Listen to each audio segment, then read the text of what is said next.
Alright, man, we back with another EaZy review, and thankfully this episode will actually be a EaZy review because this episode of Snowfall it wasn't fully loaded and jam action packed, so we are gonna be able to get in and out. But before we start with this episode, I need you to leave a like, comment, subscribe, share the video. I appreciate the shares, and turn on the notifications so that you know whenever we posting, man. That's most important. So let's just go ahead and start at the top, all right? The episode starts with Jerome being rolled into the funeral home. You have Louis there, Franklin there, Scully there, and Leon there. And it's just pretty much the aftermath of what happened at the warehouse with Kane, and you're just still seeing the reactions and, you know, how they're dealing with this situation. Still Louis' fault, by the way. Just had to throw that out there.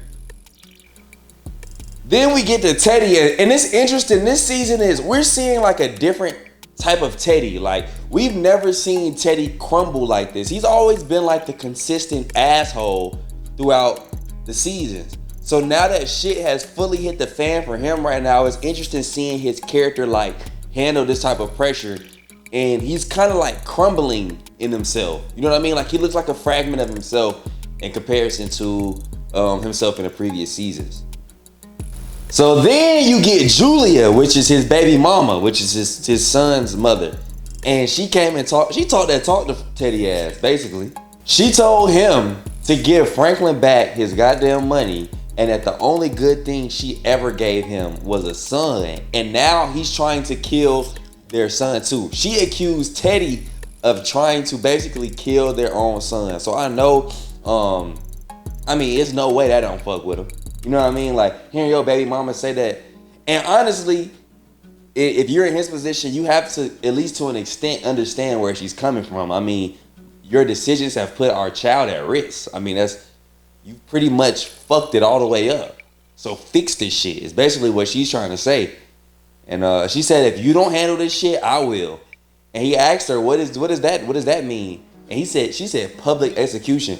Now, I wasn't sure if she was talking about publicly executing that nigga, or was she talking about publicly executing Franklin? Which one am I tripping? What y'all think? Because I didn't fully understand exactly who she was threatening. But regardless, whether she killed Franklin or Louis, not Louis, but you see where my mind at. Franklin or Teddy, that's not an ideal situation at all. So he need to handle his shit, basically, in her eyes. So then we get the scene with Franklin, Wanda, and Sissy.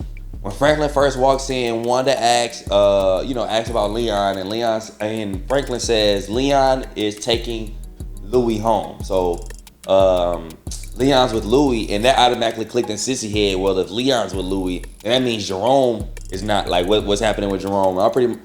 She pretty much already knows. He ain't even really have to say nothing. And Sissy's so over this shit. I feel so bad for Sissy because it's like everything that's happened to Sissy, it's almost like she either had to choose to be a part of her family or just completely break off. Like, she kind of had a lot of lose-lose situations and lose-lose decisions throughout this whole fucking show. So I just feel bad for Sissy. Every time you see her, she does a good job. The acting was phenomenal for this whole season. But Sissy is embodying that I'm over this shit role. Like, I'm sick and tired of all this shit. You know what I mean? So shout out to Sissy with her acting. But yeah, you just kind of see her reaction and, dealing with the loss of her brother. So then Sissy goes to check on Louis, which I respect, but I had a huge problem with this scene. Louis tells Sissy straight to her face that all this shit is Franklin's fault. And here goes another issue that I have, that even though Jerome kind of did it, nobody has really just went off on Louis and was like, ma'am, this is your fault. Like, Franklin's not innocent. Franklin's not innocent at all. But Louis is not addressing the fact that she pushed the domino that made this domino effect. Like you doing what you did and undercutting Franklin pretty much is the reason for all of this. Yes, Franklin made decisions, but Franklin made decisions out of consequence of what you did. And nobody has really just told her that shit. And that bothers me. Because there's no way if I was, Sissy did tell her like, hey, none of us innocent. But she ain't really talked that shit to her like I needed her to. And that bothers me because ain't nobody did it. And now, honestly, I don't think nobody's going to do it. So, that'll definitely take the season from a 10 out of 10 to a 9.8 out of 10 for me. For it to be a 10 out of 10, somebody needs to talk that shit to her for real one time. But I don't think it's going to happen. So then we get to that scene with Franklin and Leon, and Franklin asked him, what's my credit like, Lee? And he was like, as good as my life. So Franklin needed to ask for $500,000. And I'm not sure exactly what it's for. Neither maybe I missed this. I don't miss a lot of Snowfall typically, but maybe I missed it. But he said the price of freedom. I wasn't sure exactly what he meant by the price of freedom, but was that supposed to be like the money he was supposed to get for Oso? You know what I mean? Like I'm a little, I think that, I want to say that is what it's for. But please correct me if I'm wrong on that. I think he needed that $500,000 to pay Oso, to help him get the Teddy. I think, please correct me if I am wrong. So then we get to the next scene, and it's Louie, and Louie's losing her mind the entire episode. She's waking up out of her dreams, having nightmares, and she goes over to the apartments that Scully run, and she going crazy at the gate, you know what I'm saying? She just spazzing out. And then she finally gets to Scully room, and to me, this is the most interesting thing, like, as far as character development. Who in the hell would have ever thought that Scully would end up the most sane character on the show? When we first seen Scully was batshit crazy. Scully's still batshit crazy. But the fact that he's the most sane person just is a testament to how much the storyline has developed and how much shit they've gone through since we was first introduced to Scully.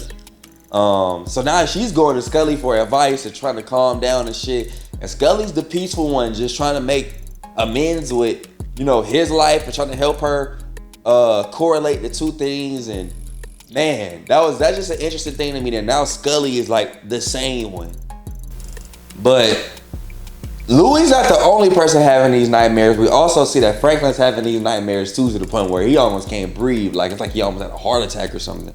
And it just goes to show you that the decisions that he makes, he's not this ruthless, cutthroat, I don't give a fuck type villain. Like his decisions, he has a conscience, so his decisions weigh on him heavily.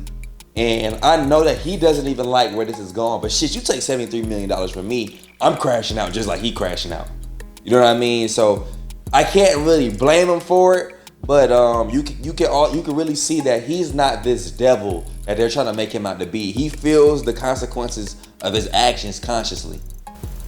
So then we get to the scene with the KGB dude then broke into Oso's girl house with a gun on the table. I don't know why the fuck they be doing that type of shit. Like, I would be, just imagine fucking with somebody and then you go to the kitchen and there's a whole random person with a gun at your kitchen table. But he not even like on no robbing you shit. Like he kind of just like chilling, just chilling. I would be like, man, this life is not for me, my nigga. Like this is not, I'm not gonna get me a box of Fruit Loops and y'all asses, and it's a whole nigga from the KGB in here. Anyway, they're trying to set up, the nigga from the KGB is trying to set up Oso. Not Oso, he needs Oso to set up Teddy so they could bust Teddy, right? But they're not trying to kill Teddy because I think they said the DEA wants to arrest him or something like that. But see, and it's a problem for Franklin because see, Franklin wants Teddy dead, and the DEA is just trying to arrest. They're trying to just arrest Teddy. So now there's a conflict of time because now Franklin needs to get to them before the KGB or the DEA. So Oso ends up meeting with Franklin. He tells him that he's working with the KGB and the DEA and shit. And at first Franklin kind of flips out, and then he kind of settles down. I think Oso says a couple more words, and they still want Teddy dead. Okay, so they were trying to come up with a plan to be able to take Teddy out because they know Teddy's gonna be able to sniff out a setup from a mile away. So from what I took from their conversation is they're gonna play it as if they're setting up Franklin to get killed. and then they gonna flip the script on Teddy. That's what I think that they were trying to say that their plan was. Y'all let me know, like I said earlier, let me know if y'all interpreted it a different way or if I misinterpreted it. But I'm pretty sure that's what they're coming up with. Wanda. Now let's talk about Wanda. I can't blame Wanda for shit that she said. Wanda says she's getting the fuck out the PJs. I mean, and if I'm Leon, you gotta respect it, bro. I mean, Wanda done went through a lot of shit, bro. I mean, she was addicted to fucking crack, bro. Like, it really don't get you really almost can't go through anything more than getting addicted to crack. You know what I'm saying? So her wanting to exit that environment is it's respectable, it's commendable, it makes sense, man. She seems like the only person that's like, well, she's not the only person that's tired of it, but she's the only person that's like, I'm done with this shit for real. Because like she said, the only place that she sees them ending up now is the grave, right, with Jerome. And she's like, I can't. I mean, you don't beat crack to get killed now. You know what I'm saying? Like, that's not how it works. That's not how it works. So Teddy calls Louis and they end up meeting with each other. And the long story short with that conversation is Teddy wants, obviously, to kill Franklin. And he needs Louis' help setting Franklin up. And a little bit later in the show, after Jerome's funeral, Franklin and Louis have a conversation, and first she asks him, why did you save me? Why did you come back for me? And he said, basically, I was raised to respect women. I couldn't live with that on my conscience, knowing I just let that shit happen to you. And she was like, that's it? And he was like, nah, you promised me something in that warehouse, which she promised him. Remember, like, I got to wait. Basically, Franklin said, I had a way in, but now he realizes he needs all the help he could get when it comes to getting Teddy. So he was like, yeah, so it's time to cash in on that shit. So, but what he don't know is that Teddy also offered that same offer to Louis. So I'm interested to see who Louis decides to join. Who y'all think Louis gonna end up joining? I think she's gonna roll with Franklin though. I mean, you got to. That'd be lame as hell to choose Teddy. But I mean, who knows? Louis done kicked hella lame shit this season, so it ain't no telling. And the last thing that we're gonna talk about is the conversation between Big D and Leon. When Big D asked, like, are you gonna get the niggas that did this to Ron? And Leon just kind of nodded like, yeah. And which is just another testament to Leon keep getting sucked into more and more shit. And Wanda's just like, see, like it's basically, to me, she's just like, this shit is a never-ending cycle of just drama and bullshit. And one of us, we just gonna end up dead or in jail, which neither place is ideal, right? Anyways, though, it was still a rather, for all that we just said, it was still a rather chill episode. I think next week, the next, 2 or 3 episodes left? The next 2 or 3 are gonna be jam-packed. I think this was like the calm before the storm. To me, this was like the most calm episode of all the episodes this season. So, yeah, man, that's it for this episode of an EaZy Review. I'll be back tomorrow with Power. And then, God willing, we have an EaZy 10K podcast episode. We should be talking about the Jonathan Major situation, Trump getting indicted or whatever the hell, arrested, and the school shooting situation. So I hope y'all enjoyed this video, and I hope y'all continue to tap into those other 2 videos that'll be rolling out in the next 2 days as well. Yeah, man, y'all folks be safe.